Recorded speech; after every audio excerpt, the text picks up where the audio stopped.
Mount to Coast promotes the Air One as the ultimate ultra running shoe, but after 150 kilometers I already lost some of the profile on the outsole. So is this the ideal ultra running shoe? Let's find out. If you're new to the channel, I take my shoe reviews seriously. I don't believe in running 5 kilometers claiming I know everything about a shoe. I want to get 300, 400, sometimes even 500 kilometers in before I review a pair of shoes. Today we're going to talk about the Air One from Mount to Coast. Maybe you haven't heard of them yet. It's kind of a new brand on the market and they position themselves as the brand for ultra runners. They have at this moment 3 types of shoes. The Air One for the road, the T1 for the trails and the H1 for more kind of gravel and road shoes. So today, first look at the Air One. So I'm gonna break it down for you into how the shoe fits, how responsive they are, how the cushioning is and what the durability is of this shoe. And of course, why and when would you use this Mount to Coast Air One.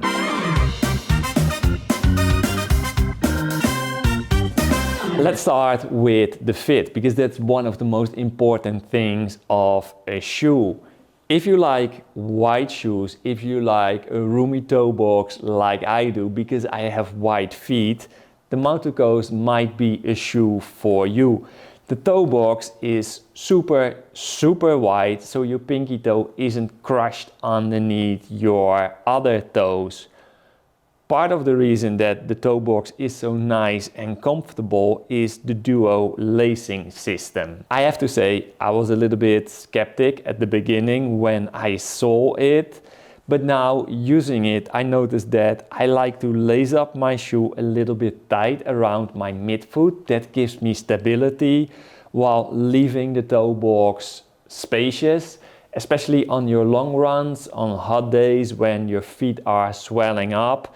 Is a really good option to give your toes the room to move in your shoe. The cushioning at the back is really nice and comfortable as well. It's soft so it doesn't start to irritate on your long runs.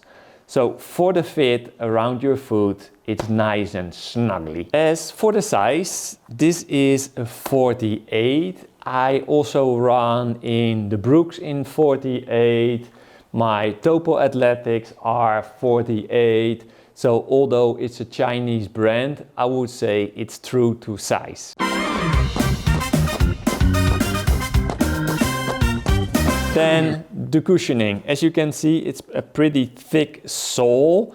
It's a nice soft cushioning without going to the cushioning that, for instance, a Cloudsurfer has on. That one is softer, but it does mean that the Mount to Coast is more responsive. At the same time, it's not as hard as a Topo Athletic. So it sits nice in the middle for indeed a long distance running shoe.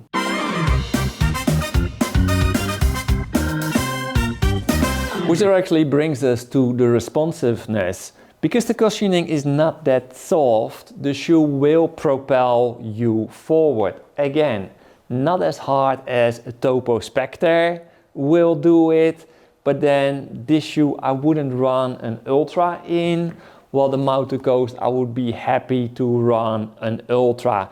It has that firmness you need if you want to do a fast race, and it has enough cushioning to be more forgiving when you do all those long kilometers.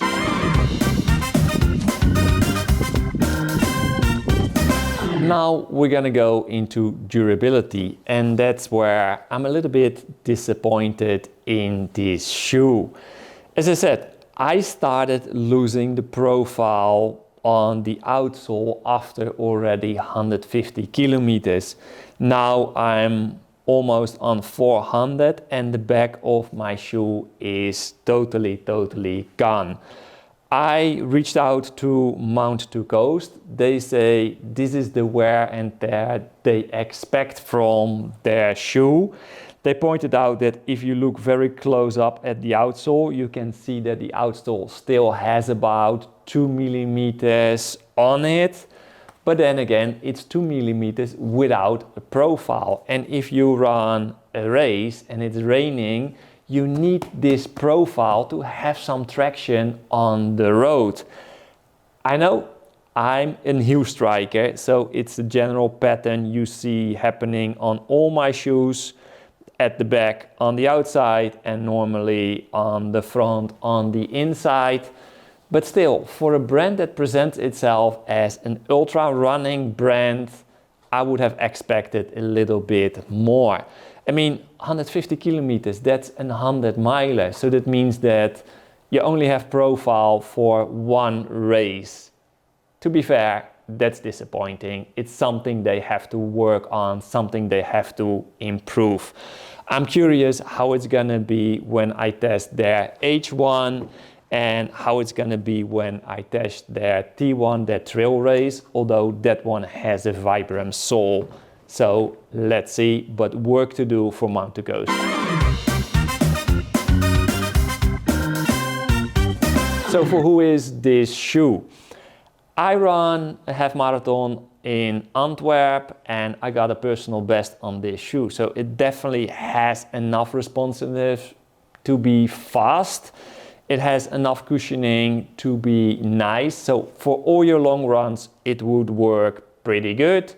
For your marathon, it will work pretty good. For your ultras, it would work pretty good. And even half marathons, it will work. So keep it for that. If you go shorter, I would go for a shoe with more responsiveness than this has. If you need the cushioning, then there are softer shoes on the market for ultras. But if you want to run a fast ultra, this is definitely an option. Just keep in mind, it might be just 1 or 2 ultras.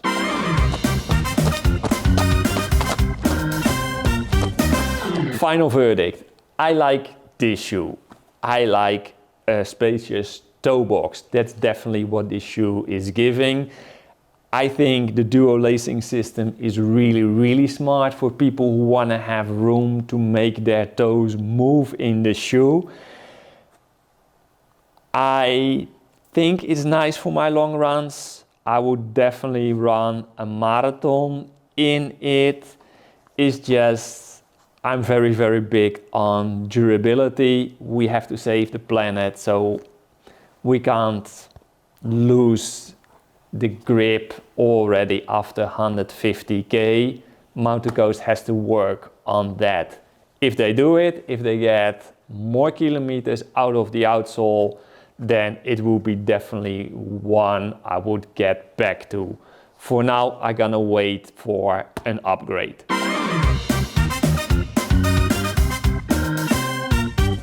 If you have experienced yourself with the Mount to Coast and especially with the sole, please let me know in the comments. If this review has helped you to make a decision, subscribe to the channel for more honest reviews to come.